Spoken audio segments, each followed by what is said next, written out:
Hello, everyone, and welcome to On Time, On Target Financial Thought Leadership Series. And I have a true privilege for you today because I have Rocco on with me to talk about her numerous experiences, which you already heard in her bio.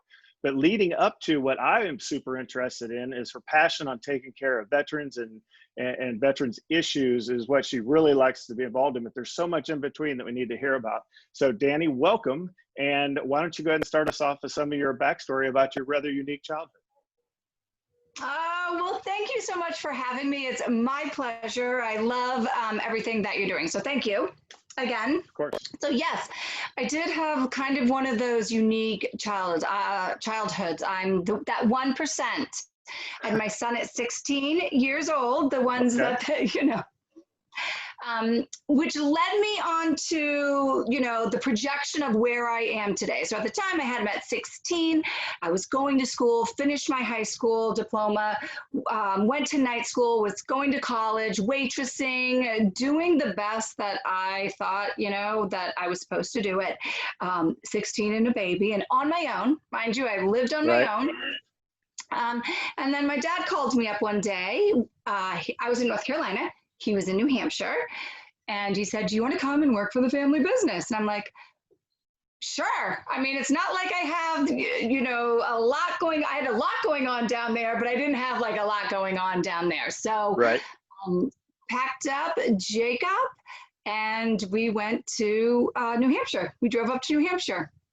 All right. So once you get up to New Hampshire, and then the family business. Now, I know you ended up as CEO of the business for a long time. So let's talk about kind of how you worked your way up and what it was like working for Dad. Well, we're very, very Italian, very old school Italian. That is a story amongst itself, but I wasn't handed a silver spoon. Here's a company, Danielle. You know nothing about running a business. Go run it. No, I started at the very bottom. I was cleaning the toilets. I was basically the janitor, and eventually had to prove myself. I could not be the janitor. I could actually teach, and then from teaching, I could actually do marketing, and then, I slowly worked my way up. Was fired like at least a dozen times. And I was like, nope, I'll be back tomorrow at 9:00 a.m. There you go. And then about 10 years in, I took over everything. He didn't even know what our bank account was or our mortgage company anymore. All right. So after that time, so 14 years, I think, was how long you spent as the CEO.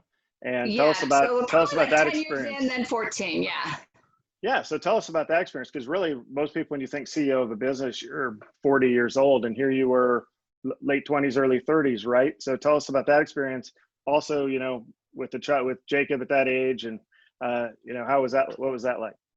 So I was very blessed that it was a gymnastics school. So I, as a child, was a professional ballerina. My brother was a gymnast. He was all over the world competing for the United States, lived at the Olympic Training Center. My father was a gymnast, a collegiate gymnast, a coach of the college UNH gymnastics team. So we were a very athletic company. So that was the business we were in. So I was very blessed that Jacob could come with me to work every day. So that was exciting. But being a CEO at that age was very challenging because people saw me. They're like, you're 25 years old and you're going to tell me what to do. So for a very long time, that created, I had to hide behind my age. I had to become somebody that I actually wasn't, which was part of a learning, something I had to learn emotionally, which created a lot of abundance later on in life. But there was a lot of defensive action in the very beginning. Yes, with my father to prove myself, but more with the community because they just saw this young chick instead of a businesswoman. I could only imagine, was it parents you were kind of dealing with? Did you have youth programs? And the parents, of course, can be, how parents can be, right? So, Yeah, and at a very high level, this wasn't just a typical gymnastics school. We had international gymnasts. We were traveling all over the world, competing with them, getting them into college. So this was a very high level, we called it a school, but it was a very high level business in that niche. Okay. Well, that's a great story. And one thing I meant to ask you about earlier, but you brought it up. But talk to us about, professional ballerina. Like, when did you get started? Was that a passion, or you just I just always remember doing it kind of thing, or what's the story there? So I always remember doing it, and I'm sure I got into it because my family were all athletes. My mother was a professional modern dancer back in her day. So, I was 5 when I was accepted into my first company.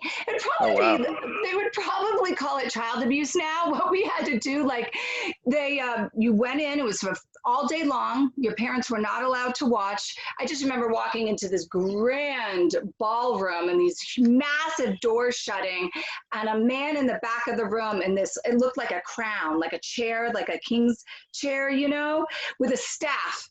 And they just told you what to do. And you either performed or you didn't perform. You were in or you were out. And it was like this all day.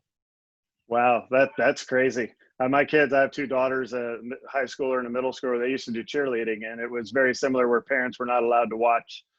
It's the turn them loose, and boy, are they teaches everyone to be very competitive at such a young age. Yeah. So what did you get to do? Where did you get to travel? Any cool stories from the ballerina experience to share?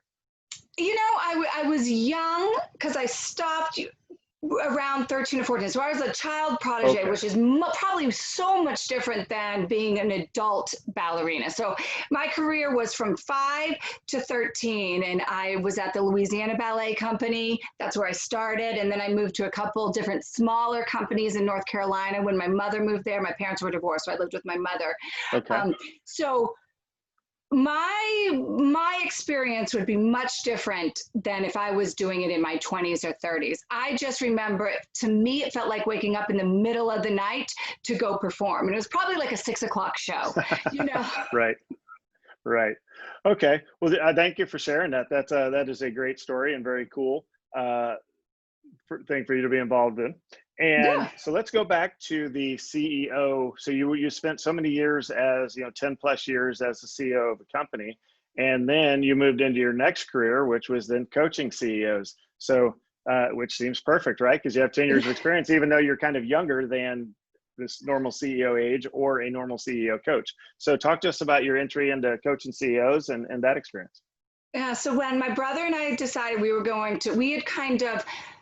it was time for us to leave the family business and like take on our own wings, so to speak. And my brother stayed in that industry, and I did not want to stay in that industry. So I was like, what am I going to do? Now, yes, I was the CEO, but along with that, I was coaching families. I was coaching children and everything. There was a lot of emotional coaching that I was doing, and I had a bunch of different certificates along the way. Right. Education to me is knowledge, right? So even though at the time I wasn't going to use them, I was like, well, I want to learn more, and teach me. I don't know. So I get out into the real world, I guess, with these certifications, and I have a big belief in God. That is my faith. I'm a Christian, and so I'm like, in this craziness, like, what am I going to do? Just guide me. I'm open. I'll say yes if it aligns with my morals. And then here we go. So I was at a nutritional conference. Okay. Out in Arizona. So I live in New Hampshire, and I was out in Arizona, and I met in the hotel. There was also a life insurance conference going on, and the CEO of that happened to be there, and we all started talking, and then voila, I end up with my first CEO client, just organically. Yeah, well, it's meant to be, and you were ready and positioned for it, and you had the right background, so it's kind of a natural fit, obviously, for somebody who was looking for a coach, and I've used a coach since I got into this business. It's funny because I would have never used a coach when I was like 40 or even 45, but now that I'm 50, I totally get it. Somebody else's perspective that comes in and says, no, that's, you can do this better, you do this better. It's like, oh, well, it's kind of obvious when somebody else tells you. Right. So it's like, okay, so I get that.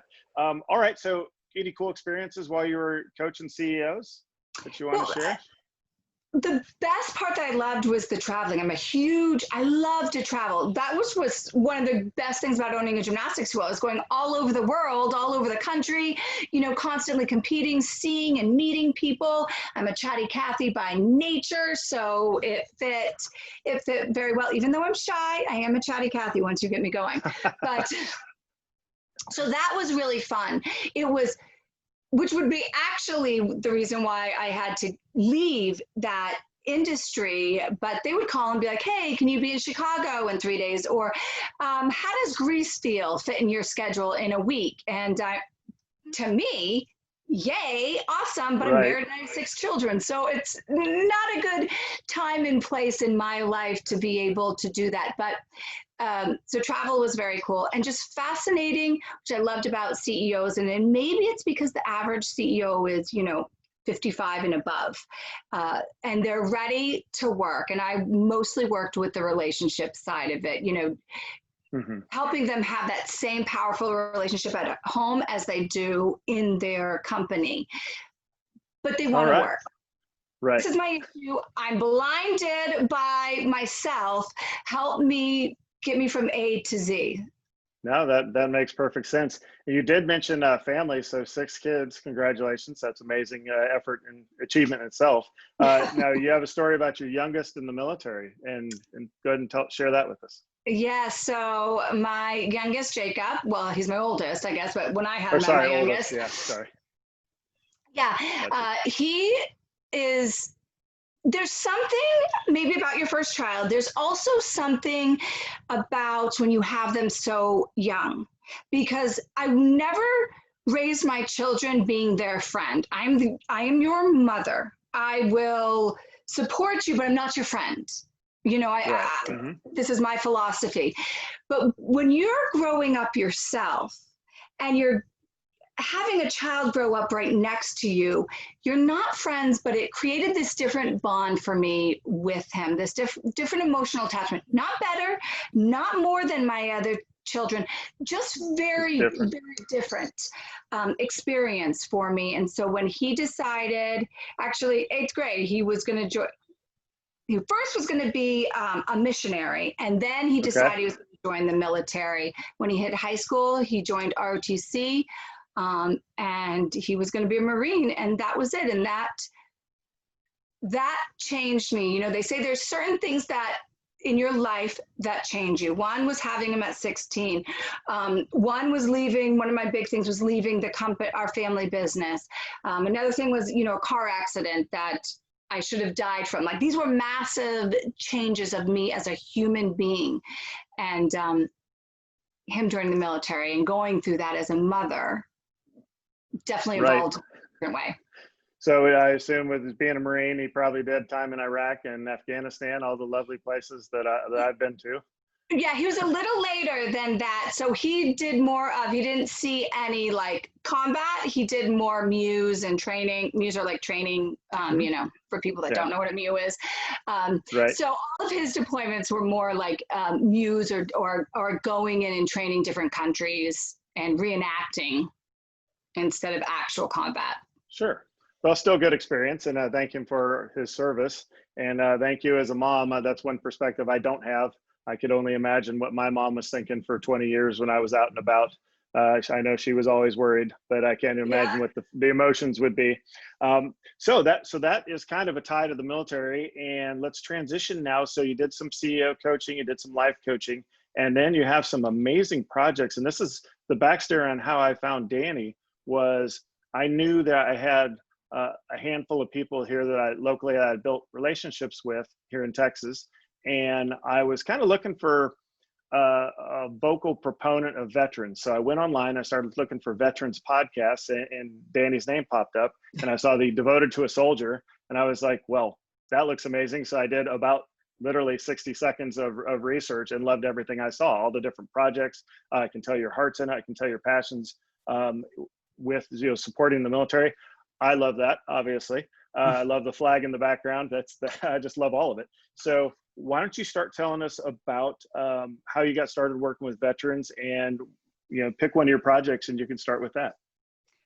So when I decided that I was going to not do CEOs anymore, it just didn't fit into it was creating more issues of me at home than the money was worth. The money was fantastic, and I loved it. But you have to pick a balance in your life, family or money. And for me, it was family. So but I didn't know what I was going to do. To be honest with you, I was like, One of my best friends said to me over lunch, she said, what have you always done, Danielle, that nobody knows you do? It's your passion. You wake up thinking about it. You go to bed thinking about it. And it is our military and our veterans. I've been doing it even before Jacob joined, my cousin. He went right over into Afghanistan, 3 tours, amazing man. And so it's always been that. So I said, okay, how can I translate everything, all this knowledge that I have accumulated through my life and focus it there? So I wrote a book devoted to a soldier, strengthening the family unit, because highest divorce rate, a lot of them fall apart. I hear the stories from when my son was going through it. And so that to me was just another ripple effect when you become a veteran. I mean, if your family falls apart, or even active military, your family falls apart, you're going through a huge transition. It's just one more, stone in the lake of things that break you down and not lift you up. So that's kind of where I started, which then led into a documentary, because I was like, well, the book's over. What if people don't read? Right. No. So I started traveling, creating this documentary, giving veterans a voice to just speak what's ever on their heart. But I'm a very, I want to say, eclectic, unique, kind of quirky individual. And so I would create like these Italian potlucks at the local VFW, and we would just have this great big party, and local veteran artists would come in, and I'd bring a resource panel of whether it was medical resources in the veteran community or whatever it was. And then people would share their stories with me after these like 2 days of getting to know me and celebrating life and celebrating their success as human beings. And then COVID happened, and so I took it all online. And then here we go. I was like, there you go, right? Nothing's stopping me. We're going to keep moving forward. Well, that is certainly the theme that I'm hearing through all this stuff. And that's for our listeners out there is, you can't control the curveballs life throws at you. But here you have a perfect example of somebody that's pressing forward, and it really doesn't matter what door closes, another door is going to open. And that doesn't happen by accident. Somebody, you press forward and you do that. So thank you for all that you've done. In addition to Devoted to a Soldier, you also have some projects with Les Brown. So go ahead and tell us about that. Yep. Again, if you remember, I said I like to talk, and I'm a chatty Cathy, and I think human beings are amazing. Whether we agree or not, we are amazing individuals. We just have to talk to each other. So along my travels of, flying to LA and going to different events, I have accumulated some great people in my life. And Les Brown and his daughter, Ona Brown, were doing a book project. And so a mutual friend of theirs and mine reached out and said, you would be perfect. They want to meet you. I was like, sure. Now, mind you, I said I wrote a book, and now I have I'm a co-author in 2 other books. I am not a writer. Like, I can barely speak the English language, let alone write it. So it's very scary and very challenging. Sure. But again, when something comes into my heart, or I feel, it aligns with me and everything's right, I think the only thing to do is say yes. Whether you fail at it or not, yes is the answer, because if you don't, you've already failed. So that's what happened, a mutual friend, and then I interviewed with them, and they're like, yep, you're in, and that's the end of that. It happens fast, right? Well, I love your attitude, and you're being very humble. You probably, if you could see yourself from the outside in, you're probably a lot better writer than you think you are, to be with some of the accolades you have. You also, along the way, you have an interesting story about where you filled a need. So talk about getting your life insurance certificate, or what? License. Thank you. Yes. And why'd you do that? So as I was traveling, and you start to hear the same stories, different face, different place. But what I was finding was so many, I would say over 90% of veterans didn't have life insurance, or they thought that what they had in service, they realized they don't have now, didn't translate because they didn't do the proper paperwork when they left. But so I said, well, I'll get my license so I can be a great resource, a great educator along with everything. Kind of goes with my theme, actually. Now that I hear myself talk, I'm like, I think I've done this more than once. But So I went and got my license, which, by the way, I feel when, so my husband is kind of in that industry, different, but in that industry. And he said to me, and I'm glad he never told me. So everyone out there, if you know something is very hard and challenging and someone is about to do it, shut your mouth and do not tell them that. Because you will put a subconscious kind of pain and suffering on them that's not needed. So I decided I was going to do this. 2 weeks later, I studied my butt off for 2 weeks and took the test. After I took the test and passed, my husband said, Danielle, people study for that license for months, like 6 months to a year, and they usually fail 2 to 3 times. And I was like, oh, well, I'm so glad you didn't tell me that. Because exactly, right. So please keep your mouth shut if you know something's hard and someone's going for it. But I got my license to just basically be able to educate as I'm talking with people. And then again, organically, people are just like, well, I want you to help me. So sure. I found a niche product that's all it is. And it has a living benefit. So if you like survive a heart attack, a stroke, cancer, a TBI, you can take out like 80% of your insurance. Anything other than that, I'm going to be referring you, everybody, like to all people out there that I know. But yeah, so again, it's just something I kind of picked up, saw a need, and don't give away what you can do yourself. Yeah, well, that makes perfect sense. And what a story of just kind of, you saw another open door and you went through it and you did what it takes. It's funny you made the comment about don't tell somebody the challenges in front of them, because I have a dear friend of mine who runs a salon in Franklin, Tennessee, and we were joking one night about being business owners, and we got on the, if you had to do it all over again, would you have done it? And she was like, heck no. If I'd have known everything that it would have taken to get all the way through there, I'd have probably said, no, thanks. I'll just, I'll work for somebody else. And she's probably joking, but certainly it's a little tougher. It's better just put your head down and go through it than to think about how hard it is, what you're doing. So that's great. All right. So we talked a little bit earlier about, I was going to ask you a mentoring question. So what would you tell either a younger version of yourself or a room full of 20-year-olds about success in life and some philosophy? Coach them up for a few minutes, if you will.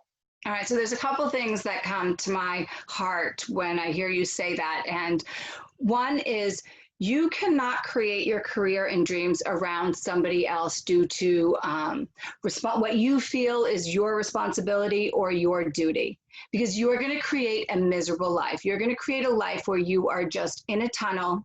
You're going to look back years later and say, where did it go? Where did it go? And that's kind of when I was working for my family. I took it on. It became my responsibility to fulfill my father's dream, to take care of him so he could retire. And I didn't really like what I was doing towards the end. Right. Like, I liked it in the beginning. I think I liked the challenge and the accomplishment, but it wasn't my dream. So that only gets you so far. So you can be very successful in it and make a lot of money, but you're going to have this eye-opening moment one day, and you're going to throw your hands up and walk away from it. And all of that work will have been for nothing. Wow. So that is the first thing that I thought of. And then the second one was, we are such a fear-based society. We are fear of people not liking us. We're fear of not being successful. We're a fear of failure. And all of those things they're just stopping you from achieving what is your potential. You can be as successful and make as much money as you want, but if you live and act out of fear, you've already created this block. You have maxed out your capacity. Right. Well, those are wise words. And as you're saying, especially that second one, living in fear right now in the middle of the pandemic, who knows when it's going to end, if we're near the end or if we're not even close, living in fear, and it really can take a toll. But that is those are great words. I think back to military training too. As military, you have a bunch of superstar young individuals who are just trying to unlock all their potential and make them so they're not afraid to go out and do great things in the world. So I know that there are people listening right now that really love your story and want to hear more from you and want to check out your book. and things like that. So how can they get a hold of you? Whatever you feel comfortable passing out. And we'll also put that in the show notes as well for people to see. Sure, sure. So my website, you can get to everything, which is Danny Rocco, but I'm a girl, so I'm going to spell it because nobody can spell the girl version right. It's DANIROCCO. But from there, you can get to my Devoted to a Soldier website.